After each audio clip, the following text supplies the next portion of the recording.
今天开箱的是 ROG 魔霸7 Plus 17.3寸 R97845HX4060 显卡 2.5K 240Hz 游戏本，首发价9999元。实话实说，1万块钱的机器用的还是4060显卡，本身我的兴趣也不大。不过前有某品牌4050卖9000，好像 ROG 的4060卖1万块也不算离谱。主要还是对这款最新架构的 AMD 任4处理器比较有兴趣。下面我快速的开箱，这是它的外包装，侧面是它型号序列号，这是它的具体配置。A 面金属材质，有个发光的眼睛 logo， 容易沾染指纹止汗。拿在手上的感觉还可以，不算特别的重。机身左侧一个出风口，2个 U 口，一个耳机耳麦口。前面是一个 U 型底盘灯，支持声光同步。右侧是一个出风口，背面2个出风口，2个 Type C 全功能的，支持 1.4 的 DP 输出和100瓦 PD 充电 ，HDMI 2.1 网口，还有一个电源口。USB 接口的话偏少，一共才2个，而且都集中在左侧，并且没有雷电式，也没有 USB 式。单手开合可以，这是最大开合角度。实话实说，灯效还是很符合年轻人的审美。键盘4分区 RGB 灯效，建成为了厂家也不知道，起码 1.5 毫米，可能是 1.8。触控板为玻璃材质，左右声音一致。C 面的稳固性一般。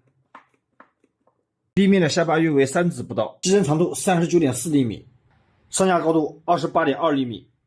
底部有一个凸起物，包含底部凸起 30.5 毫米，包含这一坨绿色的脚垫 32.7 毫米。裸机2760克，电源适配器800克，旅行重量3560克。17寸的机器比 Y9000P 轻了大约为180克，比爱因精灵9 Plus 轻了约500克。电源适配器280瓦，两段式设计。屏幕漏光不可避免，开了灯基本上看不出来。硬盘只有1个分区，性能控制软件有安静、性能、增强、手动4种模式可以选择。显卡模式有3种，独显、智联、混合输出、极显模式。整机在手动模式下最高可以释放190瓦。正常情况下不建议你超频，除了跑个分可以满足你的虚荣心，并没有任何的用。键盘的灯效可以自己调节，屏幕有8种显示模式可以选择。主板8是311 R97845HX TDP 55瓦任4架构5纳米的工艺，12大核24线程。AMD 这边是没有小核心的，即使是 i9-13900HX 也不过8个大核，这家伙有12个。单核的最高主频可以达到 5.2G， L2 的缓存12兆， L3 缓存64兆，是笔记本目前已知最大的3级缓存。这家伙的参数包括显卡与台式机的 7900X 几乎一样，可能也就是功率上的不一样了。4060 8G 的显存，三星的颗粒，功率140瓦最高，这个我们已经很熟悉了。这个 AMD 的集成显卡拉一点其实也没有关系，本身我们也用不到它。610M 说实话是非常的低的。我们全程保持增强模式和独显直连模式，读写57000，延时纳秒 88.5。 AMD 这边的带宽不是很高。屏幕是京东方的 17.3 寸 2560×1440 的分辨率，240Hz 刷新率。屏幕比例16:9， 100%的 PCI-3 色域，然后实测 99%。 这是色调响应和灰阶。屏幕的最高亮度为325尼特，稍微有点拉， 80% 的亮度约为252尼特。硬盘是西数的 SN560， 速度一般。联发科 WiFi 6E， 卢拉斯跑分192万，其中处理器跑了12万，显卡跑了41万，仅供参考。单口进行了30分钟，处理器的温度是96度，功率105瓦，频率全核 4.6G。 单双网一共进行了90分钟，现在室内的温度是 21.3度。 CPU 的功率是65瓦，温度92度，频率 3.9G。 显卡这边的频率是2055 2100，温度 81.3度，然后这边功率115瓦。硬盘的温度是32度，然后整个机身这边噪音也不是很高，55分贝左右。键盘因为带了一个进风的功能，所以它的温度也不高，只有温热的感觉。电源适配器232瓦。 AMD 的通病，在你烤机的时候，你截图的时候它就会卡住。性能模式下 CPU 45瓦，显卡100瓦。单烤的时候没有电流声，显卡功率130瓦。处理器性能方面 ，R97845HX 功率为105瓦，与 Y9000P 130瓦的 i9-13900HX 相比，单核性能弱了 9%， 多核性能弱了 8%。比天远4的90瓦的 i9-13900H 单核弱 10%， 多核提升了 28%， 比魔霸新锐123瓦的 i7-13650HX 单核弱 2%， 多核提升 24%， 比 R9P 85瓦的 6800H 单核提升 19%， 多核提升 46%。相比较去年的 6800H 提升还是相当明显的，即使对比今年的英特尔也不虚了。4060显卡还是那个熟悉的味道，100瓦已经足够，即便再高的功率提升都非常有限，与魔霸新锐、天远4、Y90P 跑分几乎一样。你要是说硬说有差别，各品牌之间差距最多也不到 3%， 也就是说100帧的游戏大概会有3帧左右的差距。比天远3的3060显卡提升 15%、14%、15%， 比天远4的4050显卡提升 17%、12%、14%。哪怕今年是100瓦的显卡也不用怕，可以放心大胆的买。微软是业界最受欢迎的渲染引擎，一般用于图片和动画渲染。微软引擎之处理器多核性能比 i9-13900HX 弱了 1.5%， 比 i9-13900H 提升 36%， 比 i7-12650HX 提升 32%， 比 680H、13500H 翻倍。CODI 和 RTX 引擎，魔霸 7P 和其他4060的机器几乎没有差别，比3060在渲染能力上分别提升 22% 和 30%， 甚至连4050显卡也比3060提升了 15% 和 26%。 如果有渲染需求的人群，优先购买40系列显卡，除了4070。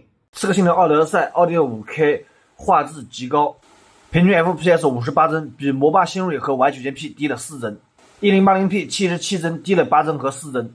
古墓丽影暗影 2.5K 光线追踪超级特效，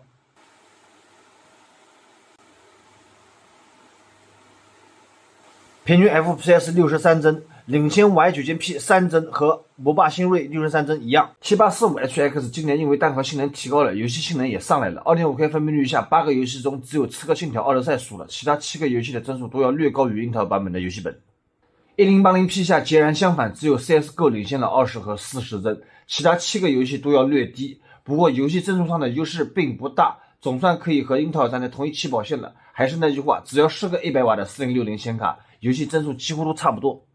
赛博朋克2077 2.5K 分辨率光线追踪超级特效，游戏里的 FPS 约为60帧左右， CPU 的温度稍微有点高，90度， 5.0G、 4.6G、 3.7G 又到了 5.0G， 这不来回的跳。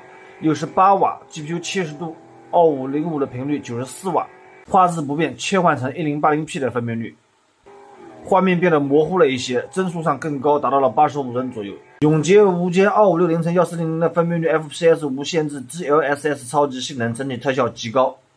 游戏里的帧数约为150帧、160帧左右， CPU 的温度86度，稍微有点高，频率 4.3、4.9 在不停的波动，66瓦 GPU 73度，2505的频率95瓦。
特效不变，更改为1920x1080的分辨率，游戏的帧数可以达到200帧左右，非常的高了。CPU 温度依旧是85度，频率 4.9G 左右，65瓦 ，GPU 71度，2505的频率90瓦左右。来的正好，你们忍心进去看看？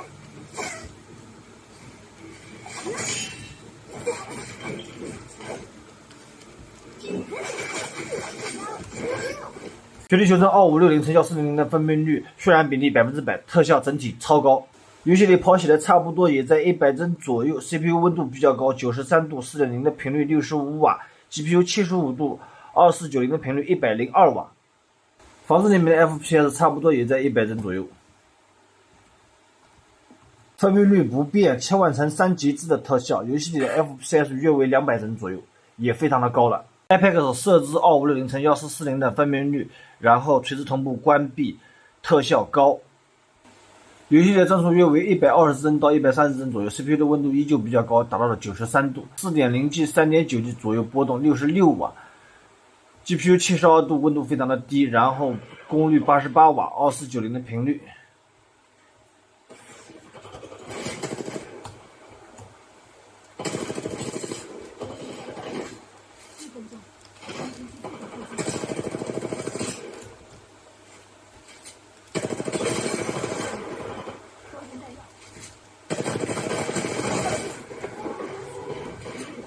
相机的效果一般，720P 的。